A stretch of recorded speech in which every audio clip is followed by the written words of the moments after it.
তোমরা তো জানো না কখন তোমরা মরবা। শোনো, তুমি অপরাধ করিও যদি তোমার মনে হয় আল্লাহ তোমাকে দেখে না, তখন করিও। তুমি অপরাধ করিও যদি তোমার মনে হয় আল্লাহ তোমাকে জিজ্ঞেস করবে না, তুমি নিশ্চিত বেঁচে যাবা। তুমি অপরাধ করিও যদি তোমার মনে হয় যে আল্লাহ তোমার জন্য জাহান্নাম নির্ধারণ করবে, আর তুমি আল্লাহকে বলবা আল্লাহ আপনি বললেই হবে না আমি জাহান্নামে যাব। যদি এই ক্ষমতার অধিকারী হও তাহলে তুমি অপরাধ করিও। তোমাকে বলি, মহিলা, মা, বোন, চাচা, চাচি, নামাজ ছাড়া মানুষ মুসলমান থাকে না। ওয়াল্লাহি আমি বলছি না কোথায় বাঁধবেন, তর্ক পরে। আমি বলছি আপনি নামাজটা স্টার্ট করেন। আমি বলছি না যে তারা ওই 20 রাকাত পড়বেন না 8 রাকাত পড়বেন। আমি বলছি যে আপনি পড়েন, 2 রাকাত হইলেও পড়েন। আমি বলছি যে আপনি ঈশার নামাজ 15 রাকাত দরকার নেই, আপনি শুধু 4 পড়েন। আমি কি বলছি সুন্নত বাদ দিতে? আমি বলছি যে তুমি পড়ছো না, শোনো, ভয় পেও না, ঈশার নামাজ 15 রাকাত তোমার উপরে ফরজ নয়। আমি তোমাকে না করছি না 15 রাকাত পড়তে, আমি বলছি যে তুমি নামাজই পড়ো না, 4 পড়ো। এই 4 রাকাত ঈশা না পড়লে তুমি মুসলিম নও, 3 রাকাত মাগরিব না পড়লে তুমি মুসলিম নও, 4 রাকাত আসর না পড়লে তুমি মুসলিম নও। দেখো আমাকে দোষ দিও না, বুখারী খোলো, সালাত অধ্যায়ে যাও, আযান অধ্যায়ে যাও। আল্লাহর নবী বলেছে তারা ওরা কাফির, ওরা মুশরিক, ওদের আর আমি মুহাম্মদুর রাসূলুল্লাহ সাল্লাল্লাহু আলাইহি ওয়াসাল্লামের উম্মতের মধ্যে পার্থক্য হচ্ছে নামাজ। সুবহানাল্লাহ। ও সাহাবা, ও উম্মত, তুমি চিনবা মুহাম্মদের উম্মতকে সাল্লাল্লাহু আলাইহি ওয়াসাল্লাম। ও আমার উম্মত, তুমি কি আমার উম্মতকে চিনতে চাও?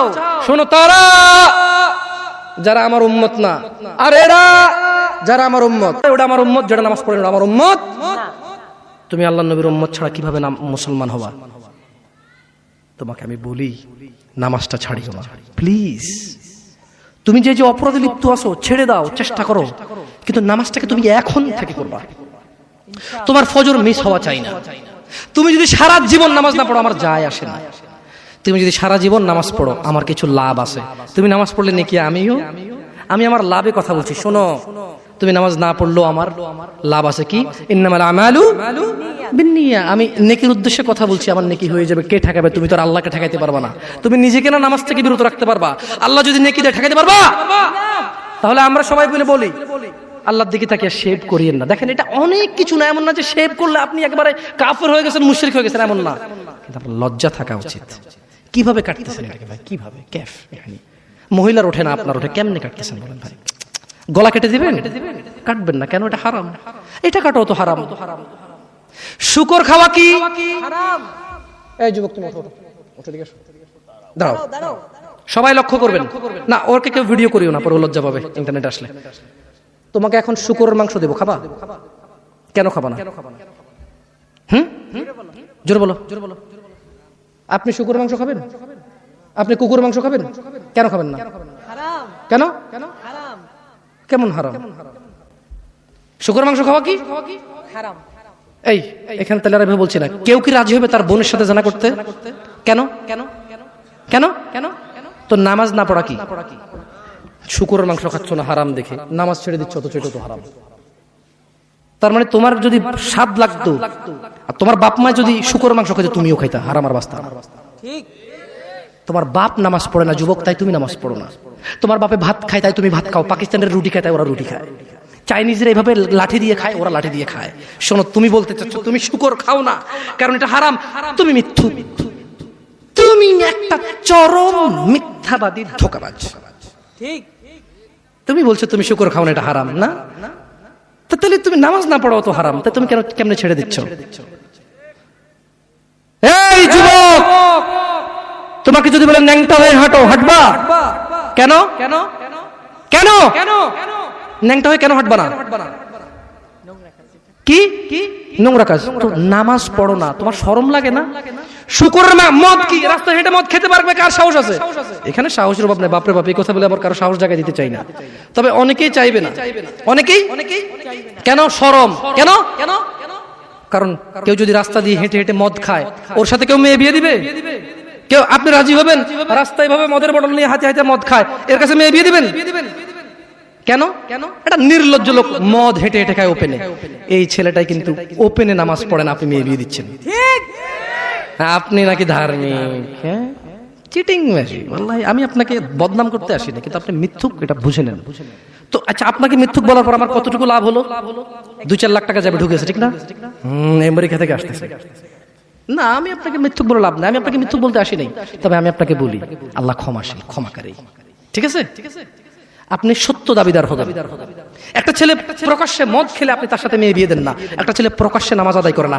আল্লাহর কসম, এই পৃথিবীতে যত মদ আছে সবাই যদি একজনে খেয়ে ফেলে, সে কাফের হবে না। কি হবে না? কিন্তু এক ওয়াক্ত নামাজ ছেড়ে দিলে কাফের। ঠিক। আপনার কাছে মদ খাওয়াটা, আমি কি মদ খাওয়াকে ছোট করে দেখতেছি তার মানে না? এখন কিছু লোক বলে, জামশেদ ভাই বলছেন নামাজ না পড়া অনেক বড় অপরাধ, আর মদ খা তুই, পুরো পৃথিবীর সব খায় না কিছু। আমি মনে হয় এটা বলছি, ঠিক না? না, এরকম বুঝে ভাই, বুঝে এরকম অনেকে আছে বুঝে, এটা বুঝিয়েন না। আমি উদাহরণ দিয়েছি। শরম করুন। আপনি বাপের সামনে সিগারেট খেতে লজ্জা করে, বাপের সামনে বেনামাজি থাকতে লজ্জা করে না। আপনারা আপনার স্ত্রীদের সাথে যে ঘুমান, ছেলে সন্তানের সামনে ঘুমান, লজ্জা করে, কিন্তু ছেলের সামনে বেনামাজি থাকেন, লজ্জা করে না। আপনি বুঝেন, এই পৃথিবীতে লা ইলাহা ইল্লাল্লাহ বলার পরে, লা ইলাহা ইল্লাল্লাহ বলার পরে, ওয়া আন্না মুহাম্মাদুর রাসূলুল্লাহ বলার পরে শিরক, আল্লাহর সাথে অংশীদারিত্ব হচ্ছে সবচেয়ে বড় অপরাধ, ঠিক আছে? এরপর কাজ হচ্ছে সলা, এরপর কাজ কি? নামাজ। এরপর কাজ কি? নামাজ।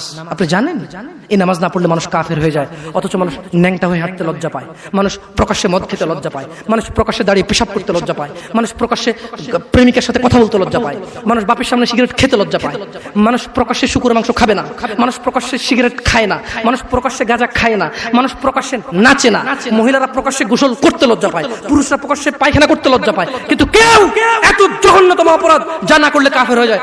প্রকাশ্যে সবাই আজান চলে, কেউ মসজিদে আসে না, কেউ লজ্জা পায় না। ঠিক। তাহলে দুনিয়া কি বলেন তো? তুচ্ছ খেলতামাশা। নামাজটাকে ঠিক করেন। যদি আল্লাহ আমাকে বাঁচায় রাখে আগামী বছর আনলে, আজকে পরিচয় দিয়ে গেলাম। কি দিয়ে গেলাম? আমার নাম জামশেদ মজুমদার, এতেই আমার চলে। কোনো আলেম মোল্লা মুন্সি তেমন কিছু না, কোন রকমের যা পারি তা বলি। যদি আপনাদের প্রয়োজন হয় ভবিষ্যতে ডাকবেন। আজকে আল্লাহ ভীতি নিয়ে কথা বলে গেছি, পরবর্তী সময় আসলে ইনশাআল্লাহ কোন আমাল করলে মানুষ জান্নাতে যাবেই যাবে এটা নিয়ে কথা বলবো ইনশাআল্লাহ। আসসালামু আলাইকুম ওয়া রাহমাতুল্লাহি ওয়া বারাকাতুহু। আমি তো হারাম রিলেশন সম্পর্কে এগুলো বলা আছে অনেক। হারাম রিলেশন না, যারা প্রেম প্রীতি করে এগুলো নিয়ে, তাহলে একটা মানে পরকিয়া। আমাকে দেখেছি কই প্রশ্ন কোথায়? না, প্রশ্নটা লিখতে বলেছিলাম, লেখা হয়নি। পরকিয়া করতে। আচ্ছা, একটা প্রশ্ন করি আপনাদেরকে। প্রশ্নটা হচ্ছে, ঘুকে বিসমিল্লাহ বলে খেলে হারাম হালাল হবে? কে হাসতেছেন কেন? ঘু বিসমিল্লাহ বলে খেলে হারাম হবে না হালাল হবে? হারাম হবে। কেউ যদি জিনা করতে যায়, যদি বলে যে বিসমিল্লাহ আল্লাহুম্মা জান্নিবনা শাইতান ওয়া জান্নিবিশ শাইতানা মা রাযাকতানা, জিনাটা হালাল হয়ে যাবে? হ্যাঁ। কেউ মক্কা শরীফে গিয়ে কাবার পাশে বসে যদি মদ খায়, হালাল হয়ে যাবে? তো আপনার সাথে পুরুষে কথা বলা গুনাহ, পুরুষ মহিলার সাথে কথা বলা গুনাহ। তো এটা কিভাবে হালাল করবেন? একটা ছেলে বলতেছে যে হুজুর আমরা প্রেম করি, বিয়ে করলে হালাল হয়ে যাবে না? আমি বললাম বলদ, বিয়ে করলে তোর প্রেমটা হালাল হবে না, তো ওটা তো গুনাহ। তুই কবুল বলার 1 সেকেন্ড আগ পর্যন্ত এগুলো সব গুনাহ ছিল। কবুল বলছস, কবুল না বলে যে কাজ করেছিস আর কবুল বলে যে কাজ করবি, পার্থক্য হচ্ছে কবুল বলার পরে যতগুলা করবি এগুলো আর হারাম হবে না, কিন্তু কবুল বলার আগে যা করেছিস সবই হারাম। হারামকে কখনো হালাল বানানো, হারামকে কখনো হালাল বানানো যাবে না। বরঞ্চ এটা করতে পারিস যে আমি হারামে ছিলাম, আমি এখন এটা হালাল করেছি, আল্লাহ তুমি আমার হারামটাকে ক্ষমা করো। হারাম কখনো হালাল হবে না। আসসালামু আলাইকুম ওয়া রাহমাতুল্লাহি ওয়া বারাকাতুহু।